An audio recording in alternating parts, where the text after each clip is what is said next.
The Democratic Socialists of America are defeating establishment candidates in primaries across the country while pushing a radical new agenda.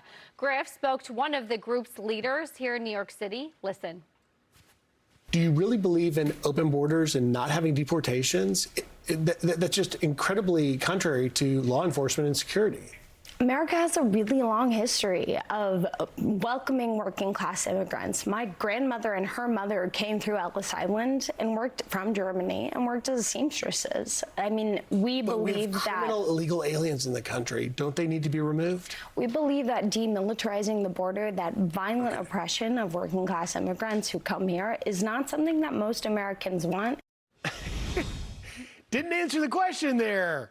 Dodged a little bit, I would say. Not to mention conflating issues massively. Yeah, and you know, it's interesting because I appreciated her coming on, but it appears to me a little bit like, Jackie, that the Democratic Socialists of America group, which is undeniably having great success in these Democrat primaries where they're trying to unseat the establishment Democrats because they're not on board with the far, far left things that the socialists want to do. It seems that they want to, in some way, not be honest with the American people about what they're really trying to do. Because at the end of the day, on the border, you had Daraliza Avila Chevalier, who won here, is headed to Congress. It's a blue seat. She's probably going to win unless there's some strange reason she doesn't. But she's talking about no deportations, no police, open border, abolish ICE. Can I ask you a question on that, though? Yeah. Does the independent voter buy what that woman is selling? Well, we don't know. Because we know blue cities are. We know that the younger, under 30 white voters turned out in droves in these primaries, particularly here in New York, to elect these socialists. And they are 85% non-Hispanic white. Whether or not independent voters get on board with that when these candidates are in a general election, that's entirely a different thing. But it does, the way that you saw the spokeswoman for the DSA and others have done it, aside from the candidates saying the outlandish stuff like no deportations, abolish ICE, or the fundamental transformation from capitalism to socialism, which means you guys talk about money all day. You're talking about replacing individualism, individual opportunity with collectivism. That's why I know that my deep blue left friends in New York City buy that all day long. They move from Seattle to New York. Of course, they're going to vote for people like this.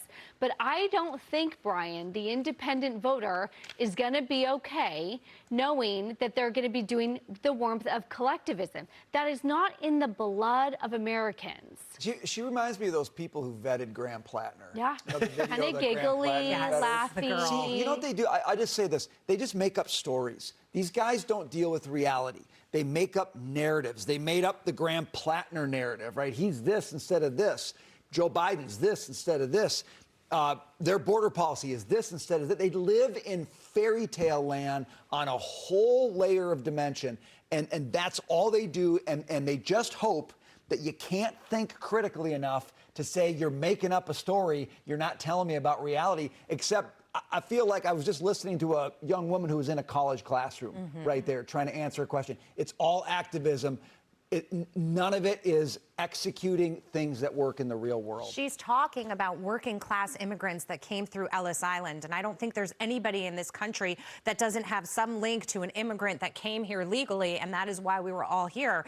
And we can identify with that. What she's not telling people, so the uneducated younger voter, the brainwashed younger voter is watching this and saying, why are we kicking illegals out of the country? This is terrible. Working class America is built on immigration. Well, it's not built on illegal immigration. It's not built on open borders. It's not built on anarchy. And that's where she's conflating the issues. So somebody who's watching that, who's not like really thinking or just hearing it sort of while they're preparing breakfast or whatever, is like, these Republicans want to kick everybody out of the country, and they want to do it. They want to deport them with force, and they're evil, and they're separating the children violently from the parents. Oppressing the working class. And so what they do is they like twist the messaging around. So am I giving too much credit? Am I thinking that the independent voter is smarter to read through that? Well, they run into one problem. that woman with her soft vocal fry. You got the word socialist in the name of your little party that you're putting together. Socialist just has the ring-a-ding-ding of government oppression. And I do think that to fight this, and this goes to the Democrats, certainly goes to the Republicans, show them what it looks like. And I don't mean like Venezuela. I mean, show them what socialism looks like right here in New York City. I told Taylor this. All of her friends who voted for Zozo Mandani, who just love his policies, force them to be treated at the government-owned and operated hospitals. You don't get to go anywhere else. You have to live in government-owned and operated apartment buildings. It is hell on earth. You would not want to be treated there. You would not want to live there. They are rife with corruption, and they are toxic, the hospitals and the apartment buildings. That's where you want socialism? Well, that's where you're going to live, and that's where you're going to get your arms stitched up. When some psycho who's living on the street, who shouldn't be there, slices you open because they think you're an alien with the CIA. And go shop at the government grocery store, too, by the way. You don't get to go to Whole Foods. Go to the government grocery store and see how much you like it. You know what? You love your, like, mixed green salad. Iceberg lettuce for you. And it'll be like wilted. No. And it's going to have mold on it.